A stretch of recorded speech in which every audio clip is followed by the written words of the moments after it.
Man's Inaaknigewin Indigenous cause. Gonna be a good Shibiga Jwat and Dunjaba. Gigo Gnoje Do Dem.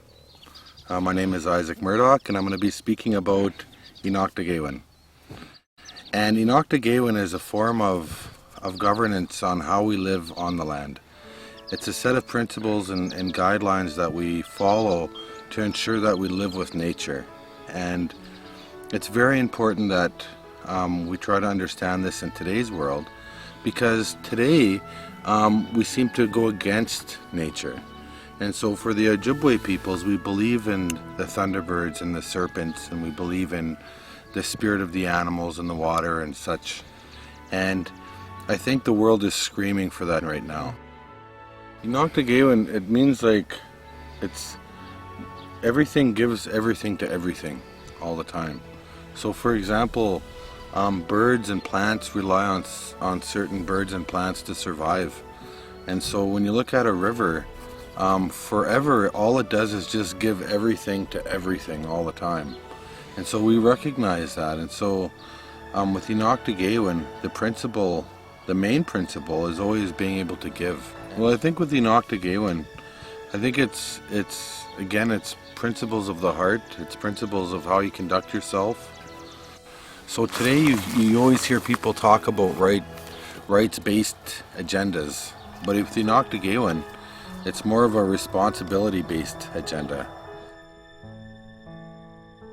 My name is H.O.M.E.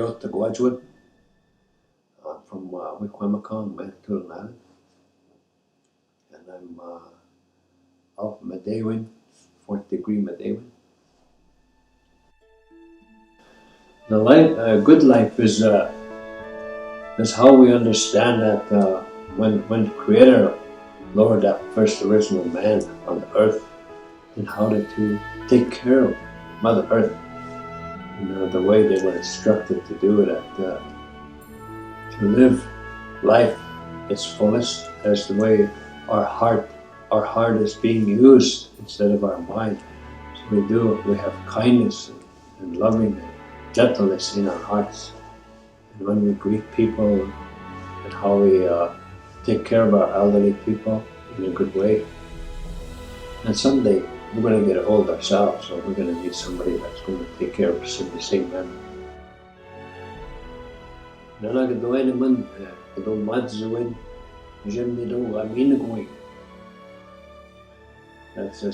that's to take care of our life as the way the Creator intended us to live our life. But when your heart is truly in the right place, things naturally occur in a good way. And we understand that, and we always focus on that in our ceremonies, in what we do, and the betterment of all humanity, not just only First Nations, everybody on the earth.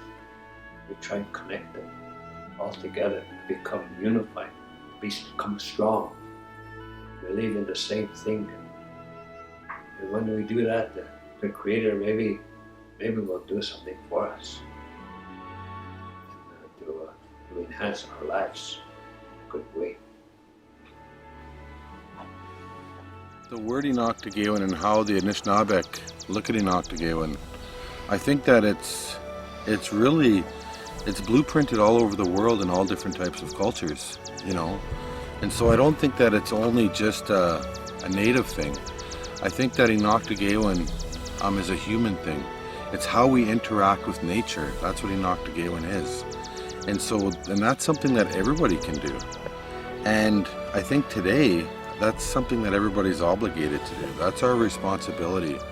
And so instead of Inaaknigewin being a rights-based approach to governance, it's a responsibility-based approach to our environment and to each other. And that's something that humanity really desperately needs to try to grasp, for sure. It's for everybody. And I don't think that the concepts are any different than David Suzuki's or some of the countries in Europe. I think that there's a lot of Inaaknigewin happening all over the world. They just call it different things. When we say Inaaknigewin, Meaning is so when you look ahead as you're walking, you're not only looking ahead as far as you could see, but it's 7 generations ahead. It's what you're doing now is going to make a difference way over there. It's how you conduct yourself in those meetings. What the courses of change that's going to happen is going to affect those ones 7 generations ahead. If we don't carry our traditions in the way that we should be, it's going to be different way over there. They'll lose that our sense of spirituality in a way of making judgment in a good way with the Spirit. That could change. If you see eye to eye and listen to what's being said, not with your ears, but with your heart, you'll make your own decision and it'll be a good one.